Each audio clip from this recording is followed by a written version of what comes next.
So what is this game about?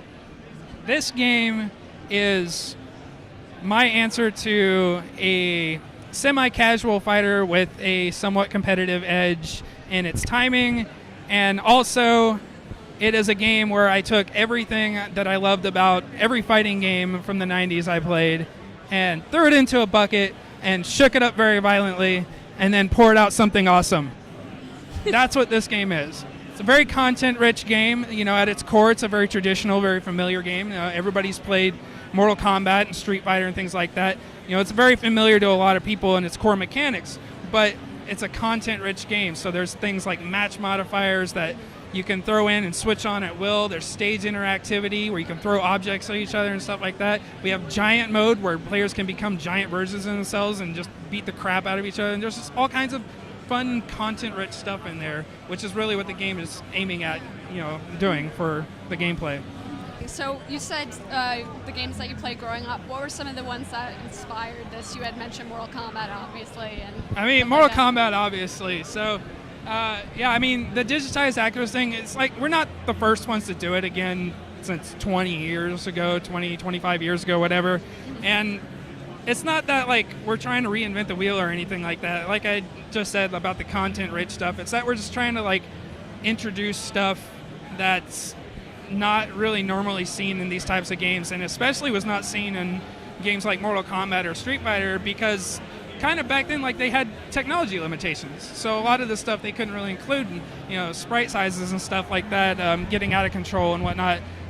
But we're definitely, like, taking a lot of these ideas that it's just like, basically, if I was a kid playing Mortal Kombat or Street Fighter, I go, oh man, I wish you could do this in this game. Mm-hmm. That's what I'm doing. I'm, like, taking that thing I wished I could do, and I'm putting it in my game. Like, that's really what the inspiration for it is. So that's really cool. Yeah.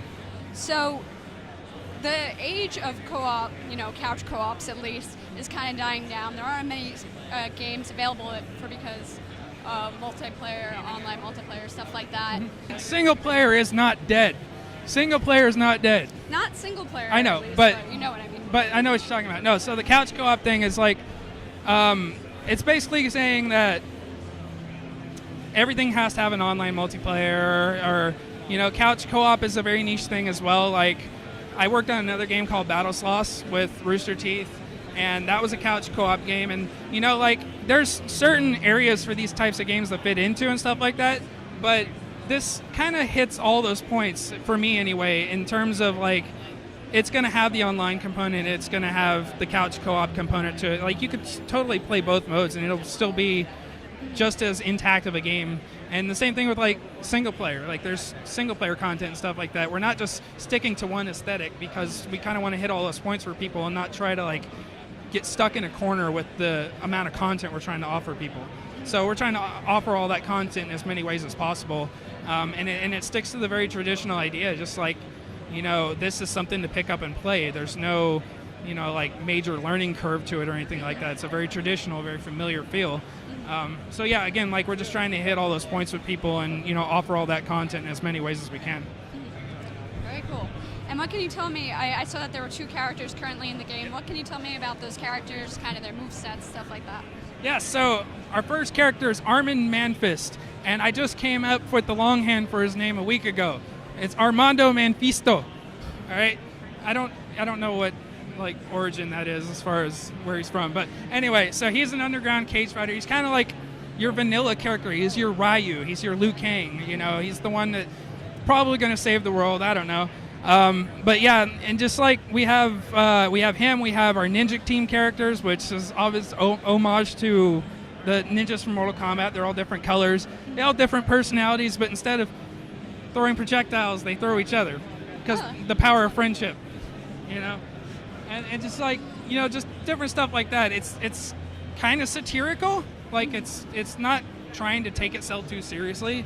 I think of it a little bit like a Leslie Nielsen movie, where it's kind of like self-aware, Naked Gun and stuff like that. It's like kind of self-aware, and the humor is there, but they're acting serious, but the delivery and, how it makes it funny and stuff like that. Same kind of idea. It's supposed to kind of like jab at that satire and not take itself too seriously. Mm-hmm. So it's the same thing with the characters and stuff like that. You're going to have some homages like this with other characters. You're also going to have original characters and stuff like that. And just kind of across the whole spectrum. I've been nervous for any game I've ever showed at a convention. I think it's normal to just be that way, especially if you're showing something for the first time. And, like I said, there's still bugs in it. It's a very early build and stuff like that. And showing stuff like that and just getting the reaction we've gotten so far has just honestly been amazing, because, like, people get it. They play it and they get it. And that's, like, the thing, that's the line you always want to try to get across with a game like what we're doing, where somebody from 10 feet away can look at it and go, oh, that's a Mortal Kombat clone. But then they play it and it's different. Like, it's similar, but it's different, Right. So we've had a lot of people play it and just, like, honestly get it right away. And that makes me very happy, because they kind of get that it's the satire. It's kind of the jab at things, It's not supposed to take itself too seriously. So I've been ecstatic with the reaction we've gotten so far. That's very cool. Yep. And where did this game kind of get its start? Where did it begin? I have been working on this game on and off for several years, mostly on the art side. So, like, the art side of things, I've been working on this for a while. Yeah, and then the programming side of stuff has basically been the last 8 months. I got really fortunate, and a programmer, our current technical director, had seen my movie, Surviving Indie, that I did. And he was like, can I help out? And I was like, yeah. And so we can't pay you, but yeah, please come in. And he did, and he came in and he did what he could for no pay, I felt bad about that, and just, didn't want to restrain him or anything, but he really loved the game and he really wanted to keep working on it.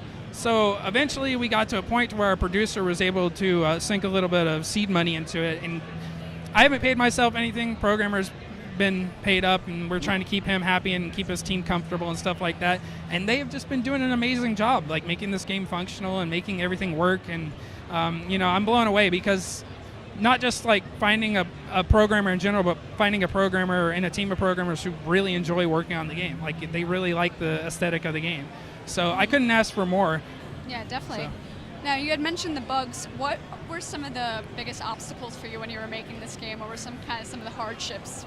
So, green screen is way harder than anybody wants to give it credit for. There are so much trial and error I went through with the green screen, shooting the characters for this. Me and a close friend of mine shot ourselves as the characters, because we're an indie operation. We couldn't afford actors.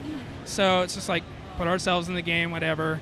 I actually play the ninja characters in the game. So that's me in the costume up there. And, it's there's so many nuances to it. Stuff like, we were using a green screen curtain. So stuff like getting the curtain bunched up in your leg whenever you're doing, like, a spin kick and stuff like that. Right. When you're trying to key that out in Premiere Pro, which is what we use for our video editing, like, you key that stuff out, and all of a sudden you have this giant slope cut out of your foot because that's where the curtain got bunched up or something like that. There's stuff like light spill reflecting from the green screen that gets on your skin, and so that gets keyed out too, and it creates all these weird fuzzies and just bad quality crap, So I've learned so much just from the green screen process alone, because from the outset, green screen just looks like a really cut and dry, simple thing to do, but it's so dependent on so many little factors that you don't think about, especially when you're shooting a game like this. Right. There's just so many little things involved. So, Okay. It's an 8-hour shoot for most people like myself to do. So it's a lot of physicality. I'm in a freaking ninja suit, so I'm, like, sweating crazily after being in that for a while. But then again, we were also shooting in a garage in July in Kansas. Why a garage? Because that's all we could get. All right. That's It was fair. a friend's garage. All right. Is there anything else you want to tell the audience about this game? Does it have a date? What are your plans for it? We are a not very well funded indie dev team, and we're doing the best we can. We have a Kickstarter live right now that you can go to and get some really awesome rewards.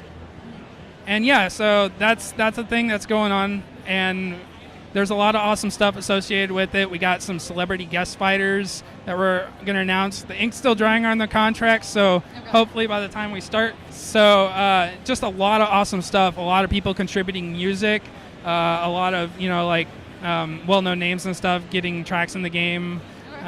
We just have all kinds of prospects going for it. It's going to be awesome when we launch it, and hopefully if that funds quarter 3 next year is when we'll release. So. All right, awesome.